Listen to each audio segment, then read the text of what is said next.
그 이제 외환죄도 한번 짚고 갈까요? 오늘 보니까 오마이뉴스 단독 보도가 있던데 국가안보실이 지난해 1월 국방부, 드론작전사령부, 국방과학연구소와 함께 무인기 확보를 위한 회의를 열었다. 아니 이게 시기가 점점 앞당겨져요. 너무 이게 소름 끼치는데. 그러니까 이게 사실 드론 작전 사령부를 만드는 과정 자체가 이상했거든요. 그렇죠. 그러니까 이게 사실 원래 드론을 운영하는 부대는 육해 공군에 다 있어요. 근데 이거를 드론 작전 사령부를 만드는 과정 자체가 굉장히 좀 이례적으로 급하게 이루어졌고, 이 그다음에 드론 작전 사령부가 1월에 무인기 침투를 준비했다라고 의심하는 이 대목에서의 구매한 드론이 대당 3천만 원짜리거든요. 근데 이게 뭐 우리가 이제 뭐 예를 들면 쿠팡에서 사는 드론과는 비교할 수 없는 가격이긴 하지만 네네. 이게 군사작전은 불가한 수준의 드론 무인기예요. 근데 그거를 몇 대를 산 겁니까? 지금 보면 300대 정도 되거든요. 69억 원 정도 네. 들었다고 하더라고요. 69억이요? 300대 정도 산 거예요. 그래서 뭐 일부 군사 전문가들은 그렇게도 의심하더라고요. 이걸 왜 300대나 샀지? 군사 작전에 필요가 없는데 뭐 연습용으로는 쓸 수 있지만 그렇다라고 하면 이 걸릴 때까지 보내려고 했던 거 아니야? 이런 얘기하시는 분들도 있어요. 네, 그렇다라고 보면 그러니까 그런 얘기들을 여기서 다 했어야 되는 거죠. 그러니까 무슨 얘기냐면 여기서 이 개선이 맞으려면 합참이 들어와야 돼요. 이 드론을 날리는 건 합참의 권한이기 때문에. 근데 합참 없이 국방부, 드작사령부, 국방과학연구소가 모여서 무인기 관련된 회의를 했다. 합참의장이 알면 경을 칠 일이죠. 니네가 뭔데 그걸 날 빼고 하냐. 어차피 그거에 대한 기동 권한은 나에게 있는 건데 최종적인 작전 개시권은. 근데 이 회의 자체가 그래서 개선이 이상하고, 물론 뭐 이렇게 회의를 하고 합참에 보고를 하려고 했다 이렇게 설명할 수는 있겠죠. 근데 기본적으로 그렇고, 근데 이런 회의를 통해서 샀던 드론이 실제 군사작전에는 사용이 불가능한 것으로 이미 판명난 군사용으로는 저가, 중저가 드론을 그렇게 다량으로 구매한 이유가 뭐냐. 이 부분이 결국엔 이게 그러니까 원포인트로 북한에 대한 어떤 말하자면 도발을 유도하기 위해서 개선도 무시하고 그다음에 일부러 걸릴 만한 저퀄리티의 드론으로 이거를 다량 구매한 게 아니냐. 뭐 이런 이제 지금 의혹을 제기할 수 있는 상황인 거죠. 그러니까 이번 이제 외환 혐의에서는 사실 신원식 전 장관 같은 경우에는 운 좋게 빠졌다라고 생각하시는 분들도 덜어 있을 텐데, 오마이뉴스 보도를 보면 2024년 1월이 시점이고요. 그때 신원식 장관이 이 윤석열한테 이제 직보를 하는 일이 발생합니다. 그게 바로 드론 작전 사령부와 관련된 현안인 것이고, 우리가 흔히 아는 정찰 드론이 아니라 여기 이제 자폭 드론이 들어가 있다라는 거잖아요. 그러니까. 예, 이제 요 대목이 일단은 또 핵심인 것 같고요. 그리고 이게 그 국가안보실에 재촉이 있었다라는 게 오늘 보도의 핵심이에요. 원래 이제 직보와 관련된 것은 지난주에 나왔던 보도인데 여기에 플러스 알파로 국가안보실이 여기 끼어 들어갔다라는 겁니다. 근데 우리가 지난주에 있었던 그 무인기를 최소 뭐 2대를 뭐 날렸었고, 뭐 또 김병주 의원이 오늘 얘기한 것 따르면 뭐 몇 차례에 걸쳐서 몇 대를 날렸다, 이제 점점 더 늘어나고 있잖아요.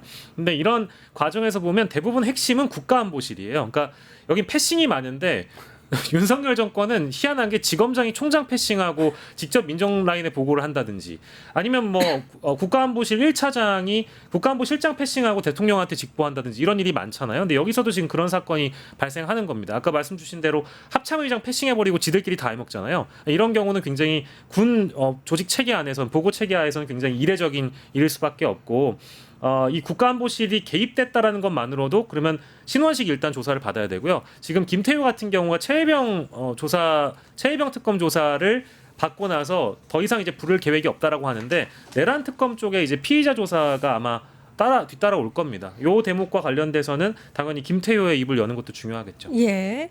주요하게 들여다봐야 되는 부분들이 많은 것 같아서 말씀하신 대로 빨리 소환 조사를 통해서 이 외환죄에 대한 부분들 철저하게 수사가 진행돼야 될 것 같습니다.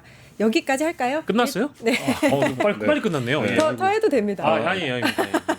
일타 정치 여기까지 하고요. 저 김병주 의원이 오늘 폭로한 내용을 보면은 네. 드론 작전 사령부에서 최소 3차례 7대의 무인기를 북한에 보냈다라고 얘기하는데 시기가 10월부터 11월로 특정이 되거든요. 네네. 근데 이건 이제 9월부터 11월까지 군 현역 장교가 특검에서 진술하고 확보한 녹취록이 있어요. 그래서 이게 최소 5차례 이상은 더 보냈다. 그게 김건희에 대한 논란, 즉 검찰 쪽에서 이 도이치모터스 주가 조작 사건과 디올백 사건에 대해서 대부분 논란이 될 만한 결론을 뭐 무혐의 처리를 하거나 불기소 처분을 했을 때마다 무인기를 날리는 시도를 했다라는 게 그 현역 장교의 진술이거든요. 네. 그거에 대한 좀 더 디테일한 내용이 오늘 김병조 의원에게 나온 겁니다. 그리고 또 뭐 추가로 한 가지만 말씀드리면 제가 이 얘기 많이 하는데 이거 관련해서 작전 보고서가 어떻게 되어 있는지 사후 보고서가 있는지 사전 기동 그렇죠. 보고서가 있었는지가 다 확인이 돼야 돼요. 왜냐하면 네. 지금 계속 진술이라고 얘기를 하는데 물론 확보가 됐을 수도 있고 한데 이 기강을 세우지 못하면 이 일은 반복됩니다. 그러니까 예를 들면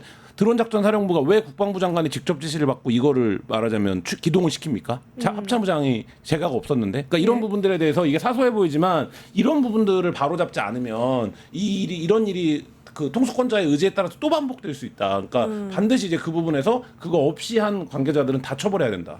그리고 목표가 김정은 네. 관저였대요. 그것도 정말 그러니까 웃기는 이제 거죠. 제가 보면은 군대를 안 갔다 왔는데 약간 전쟁광인 것인지 아니면 요즘에 이제 흔히 하는 표현은 윤석열은 가만 보면 2023년부터 시작해가지고 퇴임하기 전까지 굳이 이 사람한테 표현을 집어 넣자면 그냥 드론에 미친 자인 것 같아요. 드론에 예, 드론 성애자, 드론 미친 자 뭐 이렇게 봐야 되겠죠. 드론 성애자는 아니 또 이건 처음 사실 말이 안 돼요. 69억 원이나 편성해가지고 300도에 준하는 무슨 자폭 드론이나 이런 거를 만들거나 할 이유가 없죠. 아. 전쟁을 일으킬 심산이 아니라면.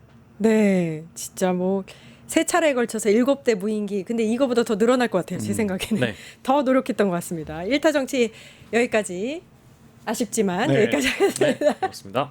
박영신 시사 에디터 김한 한겨레 21 기자님 고생해 주셨습니다. 네, 감사합니다. 감사합니다.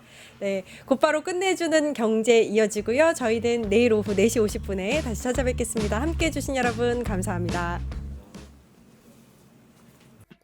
유튜브 구독하고 실시간 채팅에 참여하시면 2000 TTCO를 드립니다. 참여 방법은 통통물 어플을 다운로드 하신 다음 회원가입과 로그인을 해주세요. 마이페이지에서 나의 회원 고유번호 코드를 복사해주세요. 유튜브 라이브 실시간 채팅창에 복사한 코드를 한 번만 입력하면 준비 끝! 이제 채팅에 참여하시면 TTCO를 드립니다. 지금 참여하세요.